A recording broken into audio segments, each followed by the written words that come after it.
Thorstein Veblen's The Theory of the Business Enterprise, a fresh look at capitalism.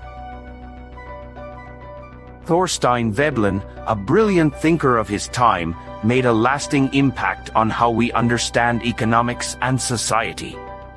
One of his most significant contributions was his book, The Theory of the Business Enterprise, published in 1904. In this work, Veblen dives into the world of capitalism and provides a unique perspective on how businesses operate, what motivates them, and how this affects society as a whole. Although the book was written over a century ago, its insights remain strikingly relevant today. Let us explore this fascinating theory in simple, everyday language. At the heart of Veblen's argument is the distinction he makes between two key concepts, industry and business. These two ideas might sound similar, but for Veblen, they are very different. Industry refers to the process of producing goods and services that people need or want. This includes everything from growing crops to manufacturing tools and building homes.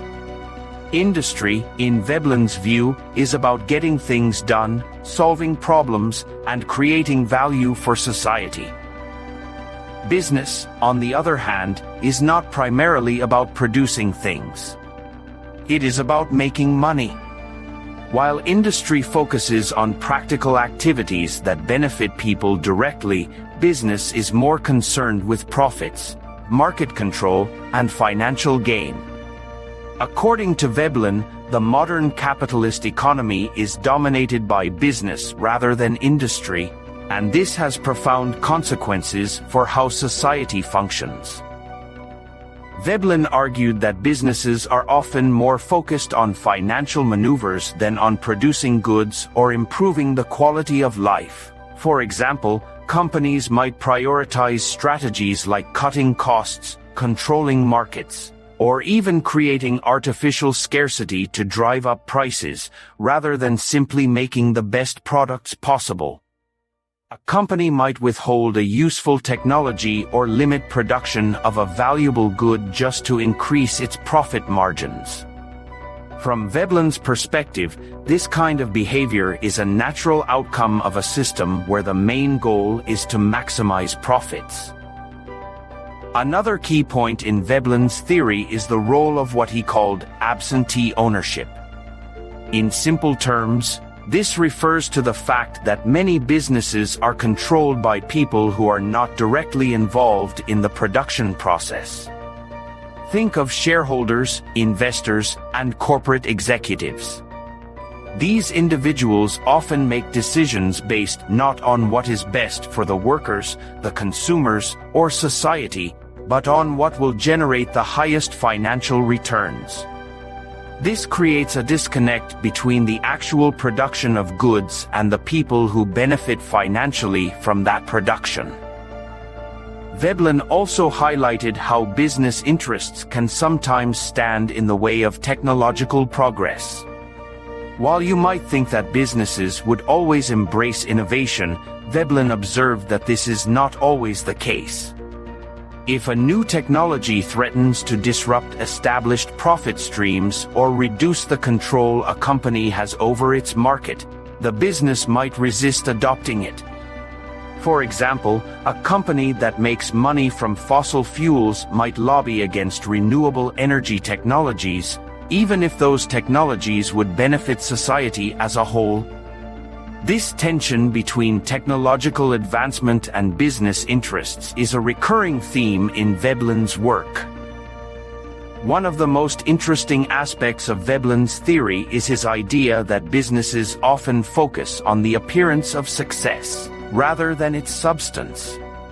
In other words, companies spend significant resources on branding, advertising, and public relations to create an image of excellence and reliability, even if the actual products or services they provide are not particularly exceptional. This emphasis on image over substance can be seen everywhere today, from flashy marketing campaigns to the way companies cultivate their reputations on social media.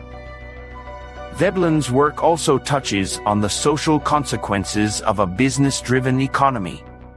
He argued that when profit becomes the primary goal, the well-being of workers, consumers, and even the environment often takes a backseat.